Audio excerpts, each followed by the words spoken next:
40% commission ವಿಚಾರದಲ್ಲಿ ಸಾಕ್ಷಿಗಳು ಏನಿದೆ ಇದ್ದರೆ ಕೊಡಲಿ. ಜಯಮಾಲ್ ಅವರು ಕಾಂಗ್ರೆಸ್ಗೆ ಹಣ ಕೊಡಲು ಮೊಟ್ಟೆಯಲ್ಲಿ ಹಣ ಮಾಡಿದರು ಎಂದು ಮಂಗಳೂರಿನಲ್ಲಿ ಬಿಜೆಪಿ ರಾಜ್ಯಾಧ್ಯಕ್ಷ ನಳಿನ್ ಕುಮಾರ್ ಕಟೀಲ್ ಹೇಳಿಕೆ ನೀಡಿದ್ದಾರೆ. ಮಂಗಳೂರಿನಲ್ಲಿ ಮಾತನಾಡಿದ ಅವರು, ಕಾಂಗ್ರೆಸ್ ಪಕ್ಷ ನೆರೆ ಸಂಗ್ರಹದ ಹಣದಲ್ಲೇ ಲೂಟಿ ಮಾಡಿದ 80% ಪಕ್ಷವಾಗಿದೆ. ಈ ಪಕ್ಷಕ್ಕೆ ನೈತಿಕತೆ ಇದ್ರೆ ಸಾಕ್ಷ್ಯ ಕೊಡ್ಲಿ. ಕೆಂಪಣ್ಣನು ಸಾಕ್ಷ್ಯ ಕೊಡ್ಲಿ. ಕೆಂಪಣ್ಣ ಸುಮ್ಮನೆ ಮಾತನಾಡೋ ಬದಲು ಪುರಾವೆ ಕೊಟ್ಟರೆ ನಾವು ನೋಡ್ತೇವೆ ಅಂದ್ರು. ಇನ್ನು ಮಾಜಿ ಸಚಿವ ಈಶ್ವರಪ್ಪರಿಗೆ ಬೆದರಿಕೆ ಪತ್ರ ವಿಚಾರಕ್ಕೆ ಸಂಬಂಧಿಸಿದಂತೆ ಪ್ರತಿಕ್ರಿಯೆ ನೀಡಿದ ಅವರು, ಇಂತಹ ಘಟನೆ ಆಗ್ತಾ ಇದೆ. ಸರ್ಕಾರ ಈಶ್ವರಪ್ಪನವರಿಗೆ ಭದ್ರತೆ ಕೊಡುತ್ತೆ ಎಂದರು. ಈದ್ಗಾ ಮೈದಾನ ಸರ್ಕಾರಿ ಜಾಗ, ಅಲ್ಲಿ ಗಣೇಶ ಪ್ರತಿಮೆ ಇಡಬಹುದು. ಸ್ಥಳೀಯ ಆಡಳಿತಕ್ಕೆ ಅರ್ಜಿ ಕೊಟ್ಟರೆ ಗಣೇಶೋತ್ಸವಕ್ಕೆ ಅವಕಾಶ ಕೊಡ್ತಾರೆ. ಸರ್ಕಾರಿ ಜಾಗದಲ್ಲಿ ಮಾಡಲು ಬಿಡಲ್ಲ ಅನ್ನೋದಕ್ಕೆ ಅದು ಯಾರಪ್ಪನ ಆಸ್ತಿಯೂ ಅಲ್ಲ. ಸರ್ಕಾರಿ ಜಾಗದಲ್ಲಿ ಸಾರ್ವಜನಿಕ ಕಾರ್ಯಕ್ರಮ ಮಾಡಲು ಅವಕಾಶ ಕೊಡಲೇಬೇಕು ಅಂದ್ರು.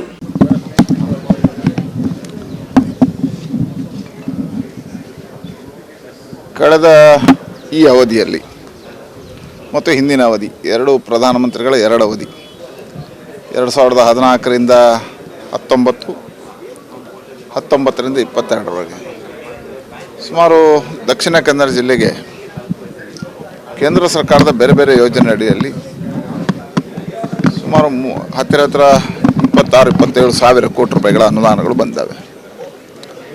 14 ಫೈನಾನ್ಸಲ್ಲಿ ಪಂಚಾಯತ್ಗಳಿಗೆ, 15ನೇ ಹಣಕಾಸು ಅಡಿಯಲ್ಲಿ ಪಂಚಾಯತ್ಗಳಿಗೆ, ಬಾಕಿ ರಾಷ್ಟ್ರೀಯ ಹೆದ್ದಾರಿಗಳಿರ್ಬೋದು, ರೈಲ್ವೆ ಇರ್ಬೋದು, ಪೋರ್ಟ್ ಇರ್ಬೋದು, ಏರ್ಪೋರ್ಟ್ ಇರ್ಬೋದು, ಹೀಗೆ ಬೇರೆ ಬೇರೆ ಯೋಜನೆ ಅಡಿಯಲ್ಲಿ ಅತಿ ಹೆಚ್ಚು ಅನುದಾನಗಳು ಬಂದಿದ್ದಾವೆ. ವಿಶೇಷವಾಗಿ ಇವತ್ತು ಹೊಸದಾಗಿರ್ತಕ್ಕಂಥ ಸ್ಕೀಮ್ಗಳು, ಮನೆ ಮನೆಗೆ ಗಂಗೆ, ಅದು ಯಶಸ್ವಿಯಾಗಿ ದಕ್ಷಿಣ ಕನ್ನಡ ಜಿಲ್ಲೆಯಲ್ಲಿ ಅನುಷ್ಠಾನಗೊಳ್ತಾ ಇದೆ. ಅದರ ಮಧ್ಯೆ ಸುಮಾರು 3-3.5 ಸಾವಿರ ಕೋಟಿ ರೂಪಾಯಿಗಳೇ ಮಂಗಳೂರಿನ ಪೋರ್ಟ್ನ ಅಭಿವೃದ್ಧಿ ಕಾಮಗಾರಿಗಳನ್ನು ಕೈಗೆತ್ತಿಕೊಂಡಿದೆ. ಈಗಾಗಲೇ ಪ್ರಧಾನಮಂತ್ರಿಗಳ ಆಶಯದಂತೆ ಮಂಗಳೂರಿನಲ್ಲಿ ಪ್ಲಾಸ್ಟಿಕ್ ಪಾರ್ಕ್ ಟೆಂಡರ್ ಆಗಿದೆ. ನಮ್ಮ ಕೋಸ್ಟ್ ಗಾರ್ಡ್ನ ಈಗಾಗಲೇ ಕಂಪೌಂಡ್ ವಾಲ್ಗಳ ಕೆಲಸ ಮುಗಿದಿದೆ, ಕಾರ್ಯ ಶುರುವಾಗಿದೆ. ಇನ್ನು ಈಗಾಗಲೇ ಕೋಸ್ಟ್ ಗಾರ್ಡ್ನವ್ರು ಹೇಳಿದ ಪ್ರಕಾರ ಡಿಸೆಂಬರ್ ಜನವರಿಗೆ ಅದು ಉದ್ಘಾಟನೆಗೆ ರೆಡಿ ಆಗುತ್ತೆ. ಈಗ 10 ಯೋಜನೆಗಳನ್ನು ಕೊಟ್ಟ ನಂತರ ಪ್ರಧಾನಮಂತ್ರಿಗಳು ಮೊದಲ ಬಾರಿಗೆ ಈ ಸರ್ಕಾರಿ ಕಾರ್ಯಕ್ರಮಗಳೆಲ್ಲ ಅನುಷ್ಠಾನಗೊಳಿಸುವುದಕ್ಕೋಸ್ಕರ ಬರ್ತಾ ಇದ್ದಾರೆ. ಇದೊಂದು ಇತಿಹಾಸ ಕಾರ್ಯ ಅಂತ ಅನಿಸ್ತದೆ. ಹೇಳಿದ್ರೆ ಇನ್ನೊಂದು ಸಾರಿ ಪ್ರಧಾನಮಂತ್ರಿಗಳು MRP SEZನ ಇನಾಗ್ರೇಷನ್ಗೆ ಬರಬೇಕಿತ್ತು. ಆಗಿನ ಪ್ರಧಾನಮಂತ್ರಿಗಳಾಗಿರ್ತಕ್ಕ ಮನಮೋಹನ್ ಸಿಂಗ್ ನೇರ ಸರ್ಕಾರಿ ಕಾರ್ಯಕ್ರಮ, ಆದರೆ ಮಳೆ ಬೇರೆ ಬೇರೆ ಕಾರಣಕ್ಕೋಸ್ಕರ ಅದು ರದ್ದಾಗಿತ್ತು. ಇವತ್ತೆಲ್ಲವನ್ನು ಇಟ್ಕೊಂಡು ಈ ವರ್ಷ ಮೊದಲ ಬಾರಿಗೆ ಮತ್ತು ಪ್ರಧಾನಮಂತ್ರಿಗಳು ಸರ್ಕಾರಿ ಕಾರ್ಯಕ್ರಮದ ಅಡಿಯಲ್ಲಿ ಉದ್ಘಾಟನೆಗೋಸ್ಕರ ಬರ್ತಾ ಇದ್ದಾರೆ. ಈಗ ಪೂರ್ಣ ತಯಾರಿಗಳನ್ನು ಮಾಡಿಕೊಂಡಿದ್ದೇವೆ. ಈಗಾಗಲೇ ನೆಹರು ಮೈದಾನಲ್ಲಿ ಕಾರ್ಯಕ್ರಮ ಮಾಡಬೇಕಿತ್ತು. ಅಲ್ಲಿ ಗಣೇಶೋತ್ಸವ ಪೆಂಡಾಲ್ಗಳೆಲ್ಲ ಇರೋದರಿಂದ ಗೋಲ್ಡ್ ಪಿಂಚ್ ಮೈದಾನ ಮತ್ತು NMPTಗೆ ಹತ್ತಿರ ಇರೋದ್ರಿಂದ ಇದನ್ನು ಆಯ್ಕೆ ಮಾಡಿದೆ.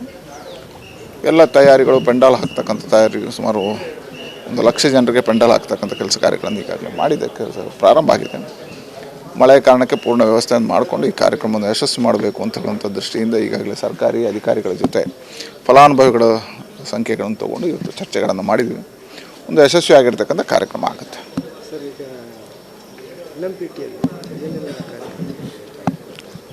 ಅದರಲ್ಲಿ ಒಟ್ಟು 3 ಯೋಜನೆಗಳು MRPಯಲ್ಲಿದೆ, 2 ಯೋಜನೆಗಳು ಸುಮಾರು ಎರಡು ಯೋಜನೆ MRPಯಲ್ಲಿದ್ದಿದೆ, 3 ಯೋಜನೆಗಳು NMPT ಇದೆ.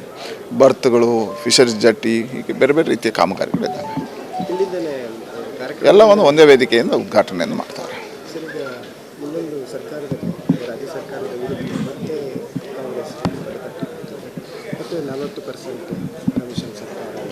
ನೋಡಿ, ಈಗಾಗಲೇ ಹೇಳಿದ್ದೇವೆ, 40% ಹೇಳ್ತಕ್ಕಂಥವ್ರಿಗೆ ಸಾಕ್ಷಿಗಳೇನಿದೆ, ಸಾಕ್ಷಿ ಕೊಡಲಿ. ನಮ್ಮಲ್ಲಿ ಸಾಕ್ಷಿ ಇದೆ. ಜಯಮಾಲ್ ಅವರು ಮೊನ್ನೆ TVಯ ಮುಂದೆ ಹೇಳಿದ್ದಾರೆ, ನಮ್ಮದು ರೆಕಾರ್ಡ್ ಇದೆ, ಓಪನ್ ಆಗಿ ಚಾಲೆಂಜ್ ಹಾಕ್ಬೋದು. ಅದಕ್ಕೆ ಹೇಳಿದ್ರೆ ಅವರೇ ಹೇಳಿದ್ದಾರೆ, ಕಾಂಗ್ರೆಸ್ ಪಾರ್ಟಿಗೆ ಹಣ ಕೊಡಲಿಕ್ಕೆ ಮೊಟ್ಟೆಯಲ್ಲಿ ಹಣ ತೊಗೊಂಡವರು, ಮೊಟ್ಟೆಯ ಮುಖಾಂತರ ಹಣ ಮಾಡಿದವರು, ಶಾಲಾ ಮಕ್ಕಳಿಗೆ ಕೊಡ್ತಕ್ಕಂಥ ಊಟದಲ್ಲಿ ಹಣ ಮಾಡಿದವರು. ಇನ್ನೊಂದು ಸರ್ಕಾರ ಒಂದು 40% ಸರ್ಕಾರ ಅಂತ ಹೇಗೆ ಕರೀತಾರೆ. ಇವರು 80%ನವರು. ಕಾಂಗ್ರೆಸ್ ಪಾರ್ಟಿ 80% ಇದು. ನಿಮ್ಗೆ ಗೊತ್ತಿದೆ, ಹಿಂದೆ ಕಾಂಗ್ರೆಸ್ ಪಾರ್ಟಿ ನೆರೆ ಸಂಗ್ರಹಕ್ಕೆ ಮಾಡಿರ್ತಕ್ಕಂಥ ಹಣವನ್ನೇ, ನೆರೆ ಸಂಗ್ರಹದ ಹಣದಲ್ಲೇ ಲೂಟಿ ಮಾಡಿರ್ತಕ್ಕಂಥದ್ದು ನಾವು ಕೇಳಿದ್ವಿ. ನಾವು ಹೇಳಿದಲ್ಲ, ಕಾಂಗ್ರೆಸ್ನ ಇತಿಹಾಸದಲ್ಲಿ ಇರ್ತಕ್ಕಂಥ. ಹಾಗೆ ಕಾಂಗ್ರೆಸ್ 80% ಪಾರ್ಟಿ ಅದು. ಹಾಗೆ ಅವರಿಗೆ ನೈತಿಕತೆ ಇಲ್ಲ.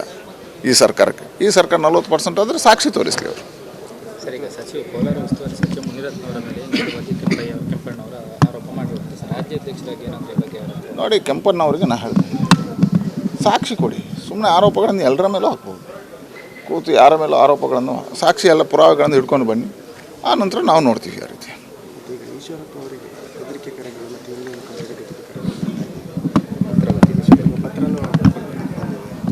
ನೋಡಿ ಗುಂಡ ಅಂತ ಹೇಳಿದ ಕಾರಣಕ್ಕೆ ಅವರ ಕೈ ಕಡಿತೀವಿ ಅಂತ ಪತ್ರ. ನೋಡಿ ಈಗಾಗಲೇ ಇಂಥ ಘಟನೆಗಳು ತುಂಬ ಆಗ್ತಾ ಇದ್ದಾವೆ. ಹಾಗಾಗಿ ಅವರಿಗೆ ಸರ್ಕಾರ ಏನು ರಕ್ಷಣೆ ಕೊಡಬೇಕು ಆ ಕೆಲಸವನ್ನು ಸರ್ಕಾರ ಮಾಡುತ್ತೆ. ಕೊನೆಯದಾಗಿ ಗಣೇಶೋತ್ಸವಕ್ಕೆ ಸಂಬಂಧಪಟ್ಟಂತೆ ಈದ್ಗಾ ಮೈದಾನಗಳಲ್ಲಿ ಗಣೇಶನ ಬೇಕು. ನೋಡಿ ಈದ್ಗಾ ಮೈದಾನ ಪ್ರಶ್ನೆ ಅಲ್ಲ. ಈದ್ಗಾ ಮೈದಾನ ಯಾವುದು ಸರ್ಕಾರಿ ಜಾಗ ಇದೆ, ಸರ್ಕಾರಿ ಜಾಗದಲ್ಲಿ ಗಣೇಶ ಹಾಕುವಂಥ ಹಕ್ಕಿದೆ. ಗಣೇಶ ಪ್ರತಿಮೆಯನ್ನು ಎಲ್ಲ ಸರ್ಕಾರಿ ಜಾಗದಲ್ಲಿ ಇಡ್ಬೋದು. ಸರ್ಕಾರ ಯಾವುದು ನಗರಸಭೆಗೆ ಸೇರಿದ್ದ, ಮಹಾನಗರ ಪಾಲಿಕೆಗೆ ಸೇರಿದ್ದ, ಸರ್ಕಾರಕ್ಕೆ ಸೇರಿದ್ದ ಅಂತ ಹೇಳ್ಕೊಂಡು ಅಲ್ಲಿ ಅರ್ಜಿ ಕೊಡಲಿ. ಅಲ್ಲಿ ಎಲ್ಲ ಕಡೆಗಳಲ್ಲಿ ಗಣೇಶ ಸಾರ್ವಜನಿಕ ಕಾರ್ಯಕ್ರಮಗಳನ್ನು ಮಾಡ್ಬೋದು. ಈಗ ಕೇಂದ್ರ ಮೈದಾನ ಇದೆ, ಕೇಂದ್ರ ಮೈದಾನ ಸರ್ಕಾರಿ ಜಾಗ, ಕಾರ್ಪೊರೇಷನ್ ಒಳಗೆ ಇರ್ತಕ್ಕಂಥ ಜಾಗ. ಕೇಂದ್ರ ಮೈದಾನದಲ್ಲಿ ಅವಕಾಶಗಳನ್ನು ಕೇಳಿದಾಗ ಕೊಡ್ತಾರೆ.